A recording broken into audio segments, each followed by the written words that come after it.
पांड्या ने क्यों कहा मुझे अभी नहीं बनना कप्तान? बीसीसीआई से बातचीत की इनसाइड स्टोरी आई सामने। नए साल पर नए कप्तान और युवा खिलाड़ियों की बनी है टीम, पर पांड्या ने फंसा दिया नया पेच। धोनी वाले दिमाग से चकरा गए कई अधिकारी।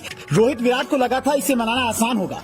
आधा हिंदुस्तान कह रहा था कि पांड्या को कप्तानी दो, रोहित को हटाओ, राहुल को हटाओ। बीसीसीआई भी इसी मूड में बैठा था, लेकिन जैसे ही पांड्या को बीसीसीआई ने बुलावा भेजा और उनकी बातचीत हुई, पूरा गेम ही पलट गया। बीसीसीआई के अधिकारी ये सोच रहे थे कि हार्दिक पांड्या को अगर हमने ये कहा कि आप कप्तानी संभालो तो वो खुश होकर ये पूछेंगे कि कब से करनी है, लेकिन पांड्या ने ये कहकर सबको हैरान कर दिया कि मुझे अभी कप्तान ही नहीं बनना है। पहले आप बातचीत की पूरी इनसाइड स्टोरी सुनिए, फिर आपको बताते हैं पांड्या के ना के मायने क्या हैं। दैनिक भास्कर ने अपनी रिपोर्ट में एएनआई के हवाले से लिखा है, बीसीसीआई ने कप्तानी के मसले पर हार्दिक पांड्या से बातचीत की। उन्हें ये कहा गया कि अगले साल श्रीलंका जाने वाली टीम की कप्तानी से लेकर T20 की परमानेंट कप्तानी संभालिए, लेकिन हार्दिक पांड्या ने कहा हमें इस पर फैसला लेने के लिए अभी वक्त चाहिए। फिलहाल पांड्या छुट्टियां मना रहे हैं, मतलब उनके पास इस पर सोचने के लिए खूब वक्त है। पांड्या को करीब से जाने वाले लोग कहते हैं कि वो धोनी का ऐसा चेला है जो बोलने से ज्यादा करने में विश्वास रखते हैं। पांड्या ने न्यूजीलैंड के खिलाफ सीरीज जीतकर और पहले भी कई मैच अपनी कप्तानी में जिताकर ये दिखा दिया कि मैं कप्तान बना तो टीम इंडिया की हालत सुधर सकती है,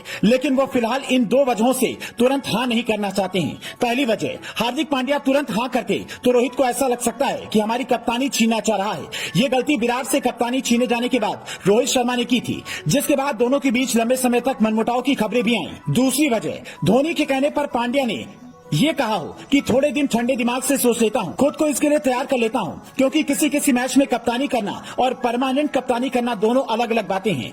3 जनवरी से टीम इंडिया को श्रीलंका के खिलाफ T20 सीरीज खेलनी है, उसके बाद वनडे सीरीज होगी। ऐसे में इस बात की पूरी संभावना है कि वनडे और T20 दोनों की कप्तानी हार्दिक पांड्या ही संभाले, क्योंकि रोहित शर्मा को अंगूठे की चोट से उबरने में करीब 2 से 3 महीने का वक्त लग सकता है। रोहित की गैर मौजूदगी में केएल राहुल को जिम्मेदारी मिल सकती थी, लेकिन जनवरी में शायद वो अपनी शादी की तैयारियों में व्यस्त रहे, इसीलिए ये दावा किया जा रहा है कि दोनों फॉर्मेट की कप्तानी हार्दिक पांड्या अगले साल कर सकते हैं। दरअसल हार्दिक ने आईपीएल में पहली बार कप्तानी करते हुए नई टीम गुजरात टाइटंस को चैंपियन बनाया था। उन्होंने 15 मैचों में 44.27 की औसत से 487 रन बनाए। उन्होंने अपनी पारी में 4 अर्धशतक भी लगाए, साथ ही 8 विकेट लिए। जबकि T20 में उनकी कप्तानी में टीम इंडिया ने न्यूजीलैंड और आयरलैंड में T20 सीरीज जीतकर ये दिखाया कि युवा खिलाड़ियों की फौज कुछ भी कर सकती है। पांड्या की कप्तानी में एक बात बड़ी शानदार ये है कि उन्होंने जब कप्तानी की तब नए और युवा खिलाड़ियों को मौका मिला और उनकी दम पर ही सीरीज जीत कर दिखाया।